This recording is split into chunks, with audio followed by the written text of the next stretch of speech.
Chapter 11, An Ancient Civilization Backdrop. Christian historians estimate that there were approximately 4,000 years between creation and the birth of our Savior, Jesus Christ. As you may imagine, many civilizations rose and fell within those 1,000 years. Some of these left surprisingly good records, while others have disappeared without a trace. Historians have written many thick, dusty volumes detailing past civilizations. We do not have room in this book for even a small portion of these, so we will focus on the main civilizations that form the history of the ancient world. In this chapter, we are going to look at a few of these civilizations. We are going to study the Assyrians, Phoenicians, Hittites, Mycenaeans, and Philistines. Some of the names are hard to wrap our tongues around, aren't they? What were these people like? What kind of civilizations did they have? The Bible tells us about some of them in great detail and how they affected the world and the Israelites. Do you remember the story of the Babylonian king named Hammurabi from chapter 9? Hammurabi ruled his kingdom in the lower part of the land between the two rivers. He was a relatively good king who had a code of laws under which everyone was treated equally. To the north of Hammurabi's kingdom was another kingdom ruled by another man. This man was named Shamshi-Adad. Shamshi-Adad was not like Hammurabi.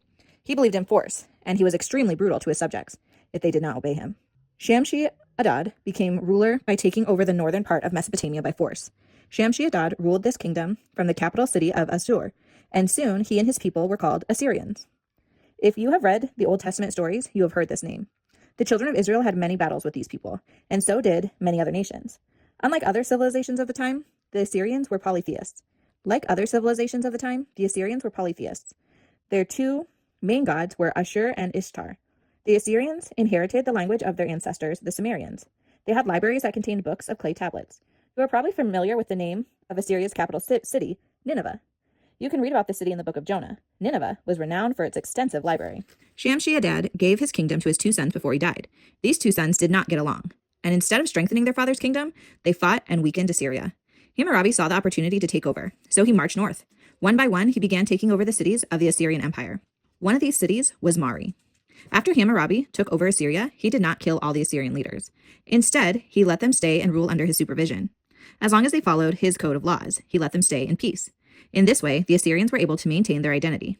In the centuries after Hammurabi's death, the Assyrians would rise in influence and strength again, and would remain powerful, dominating empire until its ultimate fall in the early 600s BC.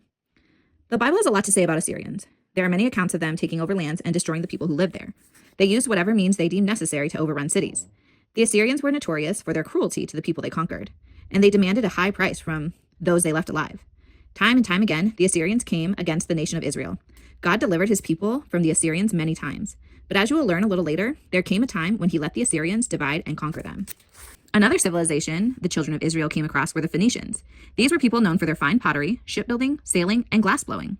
Have you ever seen someone blow glass? It is an amazing process where the glass maker makes glass bubbles with melting hot glass. While the glass is hot, it can be molded into astonishing shapes.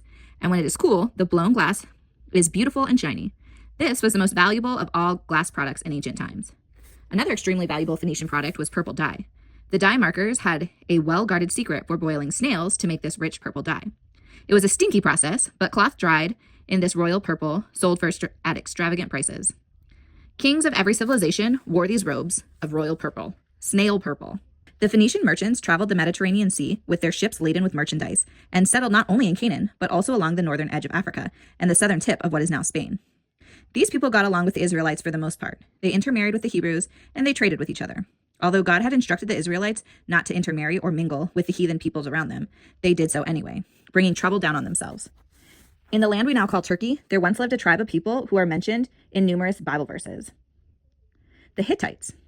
At this time in history, the area was called Anatolia. Historians are not positive of the origins of this people group. They were probably a group of people who shared a common language after the Tower of Babel and wandered into the area around 2000 BC. The Hittites were polytheists who carved their gods into rock surfaces. They were aggressive people who declared war on anyone living within 1,000 miles of them, especially Egypt. This went on for many years until they finally made a peace treaty and sealed it with an arranged marriage.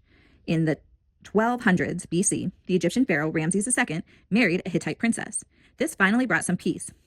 And as written records show, the two civilizations influenced each other in a more positive way. When a warring tribe from the Mediterranean island came into Anatolia, they conquered the Hittites and destroyed most of their cities and dwellings. Some of the Hittites escaped and moved into what is now Syria.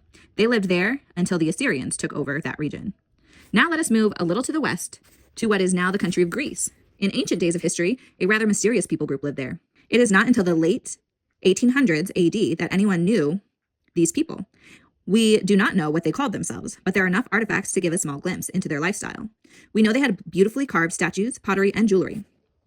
We call these people Mycenaeans because their civilization was discovered close to the city of Mycenae in Greece. Because of this, these people are considered early Greeks.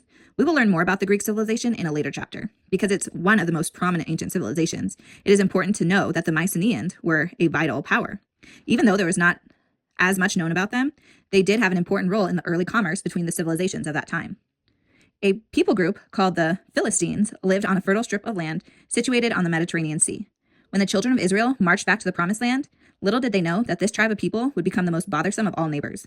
The Philistines would declare war against God's people and dare them to send their mightiest soldier to fight their most powerful warrior.